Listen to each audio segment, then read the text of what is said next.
12th standard subject physics, first chapter rotational dynamics. From the chapter, let us see the vehicle on a horizontal circular track. So in this point,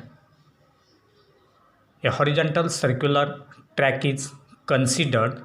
Now what is that horizontal circular track? So for that purpose we have considered this as the circular track. So this is the circular track.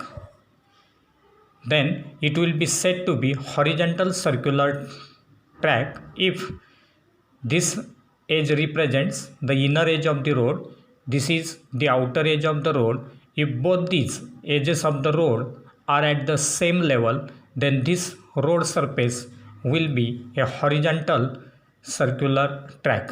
And therefore, let us consider a vehicle of mass m moving along the circular track of radius r with speed v. Now, if you consider this circular track as the part of a circle, then the radius of that circle will be equal to r, which will be the radius of this curved road. So r represents the radius of the curved road. Now when that vehicle is traveling along this curved track, circular track, at that time this vehicle will be acted upon by different forces, and these forces are the forces acting on the car are first, that is weight of the car mg. This is the weight of that car mg, with m as the mass, g as the acceleration due to gravity, which is acting in the vertically downward direction on that road surface. Then the second force is the normal reaction exerted by the road surface. When this road surface is acted upon by this force mg in the downward direction, at the same time the normal reaction n will be exerted by the road surface, which is directed upwards, that is in the opposite direction to that of mg. Now the third force acting on the vehicle is the force of static friction. So in this case, there will be friction between the road surface and the tires of the vehicle, which will give rise to the force of friction Fs, which is acting along the radius of that circular path and directed towards the center of that circular track. Now in this case, as the vehicle is not slipping or skidding outwards, there is no slipping or skidding of that vehicle in the outward direction. Therefore, there is a static friction which provides the centripetal force, which will provide the centripetal force here. So in this case, if that vehicle is traveling along this curved track, at that time the centrifugal force must be acting in the outward direction so that that vehicle will skid or slip.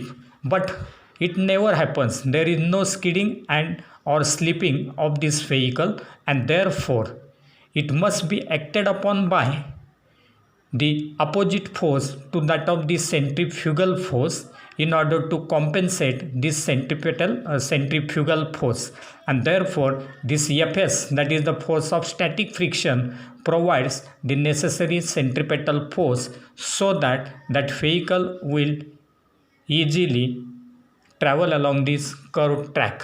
And therefore in this case, this normal reaction is balanced by weight mg, and this Fs, that is force of static friction, provides centripetal force. Therefore we can write mg is equal to n and Fs equal to mr omega square equal to mv square upon r. This represents the centripetal force, and therefore taking the ratio of these two equations, we will get Fs upon n equal to mv square upon r divided by this mg.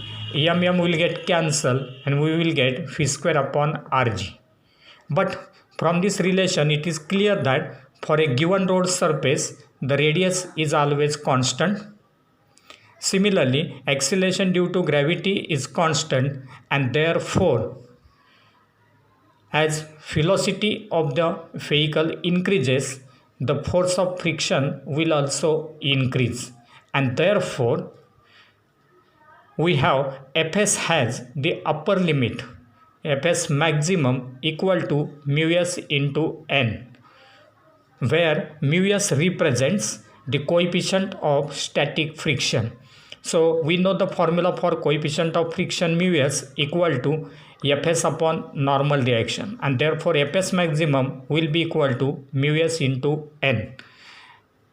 Therefore Fs maximum upon n will be equal to mu s, but that mu s will be equal to phi max square upon rg, and therefore mu s equal to phi max square upon rg, and therefore phi max square equal to mu s into rg. Taking square root, phi max will be equal to square root of mu s into rg. From this relation, it is clear that the maximum speed limit of that vehicle is independent of mass of that vehicle, as there is no mass in this formula, and therefore this speed of the vehicle, speed of that car, is independent of its mass. It will only depend upon the coefficient of static friction mu s, since r and g both are constant. Now let us go for next point, that is well or wall of death. So in this diagram, here there is well or wall of death, it is shown. Therefore in this case, that vehicle will be moving along this wall. At that time, if m is the mass of that vehicle, its weight mg will be acting in the vertically downward direction. At the same time, the force of static friction Fs will be directed in the upward direction, and therefore Fs will be balanced by mg. Now the normal reaction exerted by this wall will be in the horizontal direction. That means it will be directed along this r towards the point C. This normal reaction N will provide the necessary centripetal force, and therefore for this diagram, the forces acting on the vehicle are: first one, that is normal reaction N, which is in the horizontal direction. Second is the force of static friction Fs, which is in the upward direction. And the third force, that is weight of the vehicle, which is acting in the downward direction. Now Fs and mg will balance each other. The normal reaction N provides centripetal force, and therefore Fs is equal to mg and N is equal to mr omega square equal to mv square upon r. Now Fs is always less than or equal to mu s n. Fs is always less than or equal to mu s n, and therefore we can write Fs is less than or equal to mu s n. Therefore in place of Fs we can write mg, and therefore mg will be less than or equal to mu s into mv square upon r.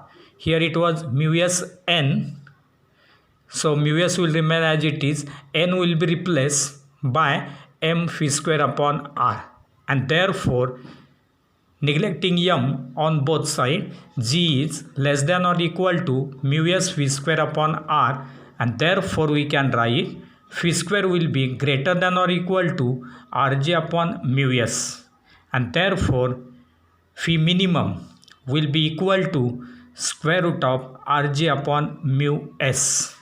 So again, this minimum speed of that vehicle will be also independent of mass of that vehicle.